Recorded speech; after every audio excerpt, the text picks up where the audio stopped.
hak asasi manusia dan contoh pelanggaran hak asasi manusia di bidang hukum. Kami harap dapat bermanfaat bagi siapapun yang menontonnya. Terima kasih. Apa sih hak asasi manusia itu? Hak asasi manusia atau HAM adalah hak-hak dasar yang melekat pada setiap manusia sejak lahir dan bersifat universal. HAM merupakan anugerah Tuhan Yang Maha Esa yang harus dihormati, dijunjung tinggi, dan dilindungi oleh negara, hukum, pemerintah, dan setiap orang. Menurut Undang-Undang Nomor 39 Tahun 1999, HAM merupakan seperangkat hak yang melekat pada hakikat dan keberadaan manusia sebagai makhluk Tuhan Yang Maha Kuasa dan merupakan anugerahnya yang wajib dihormati, dijunjung tinggi, dan dilindungi oleh negara, hukum, pemerintah, dan setiap orang demi kehormatan serta perlindungan harkat dan martabat manusia. Apa ya yang dimaksud dengan pelanggaran HAM? Pelanggaran HAM, pelanggaran hak asasi manusia, adalah tindakan atau kejadian yang melanggar prinsip-prinsip dan norma-norma hak asasi manusia yang diakui secara universal. Ini terjadi ketika hak-hak yang melekat pada setiap individu sebagai manusia, seperti hak atas kehidupan, kebebasan, kesetaraan, dan martabat yang dilanggar oleh pemerintah, individu, kelompok. Pelanggaran hak asasi manusia dapat terjadi dalam berbagai konteks, termasuk dalam keadaan konflik bersenjata, dalam kehidupan sehari-hari, dalam peradilan, dan kondisi lainnya. Pelanggaran hak asasi manusia dapat terjadi dalam berbagai bentuk, termasuk penyiksaan, perlakuan diskriminatif, penganiayaan, pembunuhan, pemerkosaan, penghilangan paksa, penahanan sembarangan, dan berbagai tindakan lain yang melanggar hak-hak individu. Pelanggaran ini seringkali memiliki dampak yang merugikan, baik secara fisik, psikologis, maupun sosial terhadap korban dan masyarakat secara keseluruhan. Apa aja ya contoh kasus nyata di Indonesia yang relevan dengan pelanggaran hak di bidang politik, ekonomi, dan hukum? Contoh kasus nyata yang ada di Indonesia yang relevan dengan pelanggaran hak asasi manusia di bidang politik, yaitu kasus pemilihan umum pada tahun 2019 dan adanya tuduhan kecurangan. Sikap saya adalah saya akan menolak hasil penghitungan yang curang. Mestinya semuanya melalui mekanisme yang sudah diatur oleh konstitusi.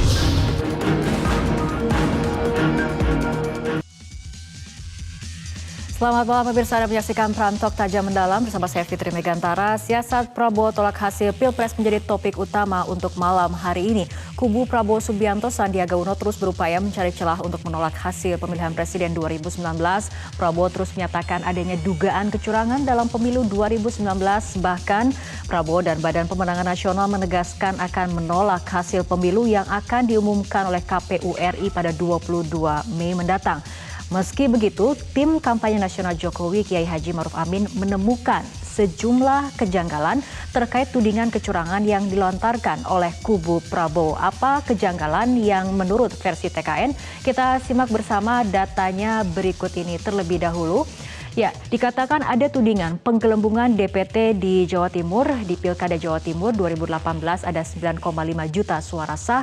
Di Pilpres 2019 ada 24,7 juta suara yang sah. Itu tudingannya, namun faktanya adalah adanya perbedaan tingkat partisipasi. Di Pilkada Jatim 2018 20 juta orang, di Pilpres 2019 24 juta orang. Sementara itu perbedaan DPT di Pilkada 2018 dan Pilpres 2019 di Medan sejauh ini tidak dipermasalahkan. Ya, kita lihat ke data berikutnya mengenai tudingan selanjutnya dan fakta yang ada, yaitu mengenai TPS siluman di Desa Nanggerang Cicurug Sukabumi. Dikatakan DPT siluman di TPS 13 berdasarkan tanggal dan tahun lahir yang sama. Faktanya adalah tanggal lahir sama namun nomor induk kependudukan yang berbeda, dan di TPS ini, TPS 13, Prabowo Sandi adalah menjadi pemenangnya.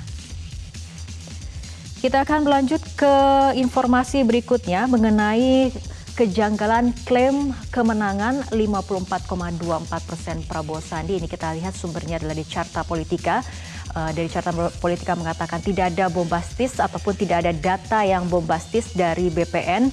Real count sementara KPU RI ini tidak jauh berbeda dengan hasil quick count yang terlebih dahulu telah dilakukan oleh 12 lembaga survei.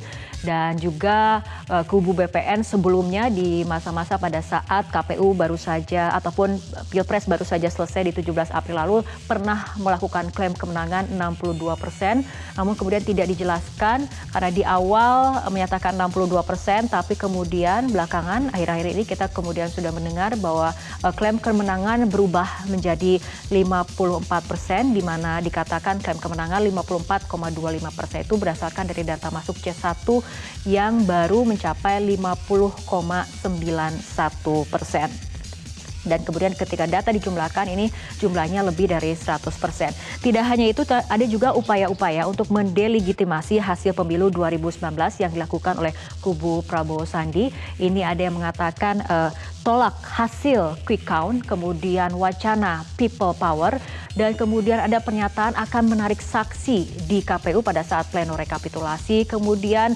Waketum Gerindra juga menyatakan sebuah ajakan untuk menolak bayar pajak.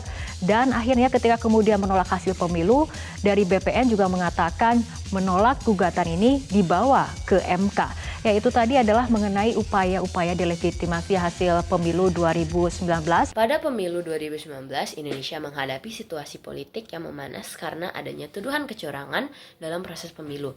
Beberapa kelompok masyarakat dan pendukung salah satu pasangan calon presiden menuduh adanya manipulasi suara serta penyalahgunaan wewenang oleh penyelenggara pemilu.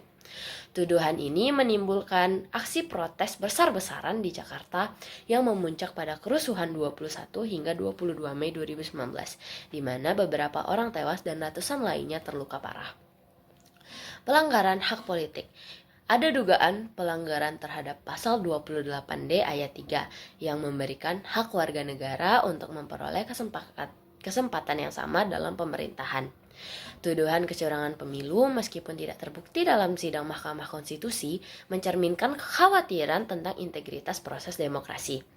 Dampaknya bagi Indonesia yaitu yang pertama, kasus ini menciptakan polarisasi politik yang mendalam di masyarakat dengan munculnya faksi-faksi yang lebih radikal di kedua sisi.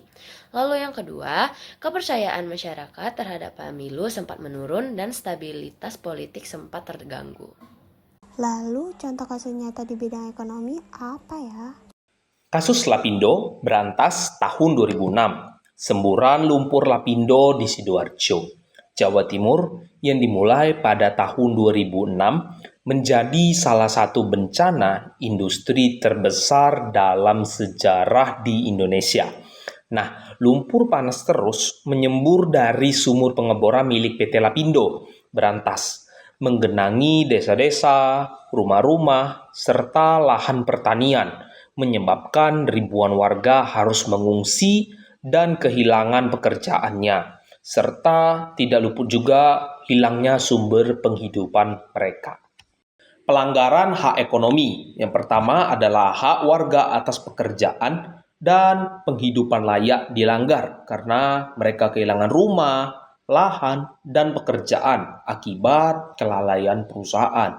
Kedua, ganti rugi bagi para korban itu tidak bisa diselesaikan dengan baik, dan itu memakan waktu bertahun-tahun yang menambah penderitaan warga. Dampak bagi Indonesia. Pertama adalah ribuan warga Sidoarjo itu haruslah kehilangan mata pencaharian, dan sebagian dari mereka harus hidup di pengungsian selama bertahun-tahun. Ini sudah jelas karena mereka kehilangan pekerjaan dan keuangannya pasti lama nipis. Yang kedua, kasus Lapindo itu juga menimbulkan masalah bagi citra Indonesia dalam hal penanganan bencana industri dan tanggung jawab korporasi.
Berdasarkan kasus di atas ini, termasuk ke dalam pelanggaran hak asasi manusia, pasal 27 ayat 2, Undang-Undang Dasar 1945, tentang tiap-tiap warga negara berhak atas pekerjaan dan penghidupan yang layak bagi kemanusiaan.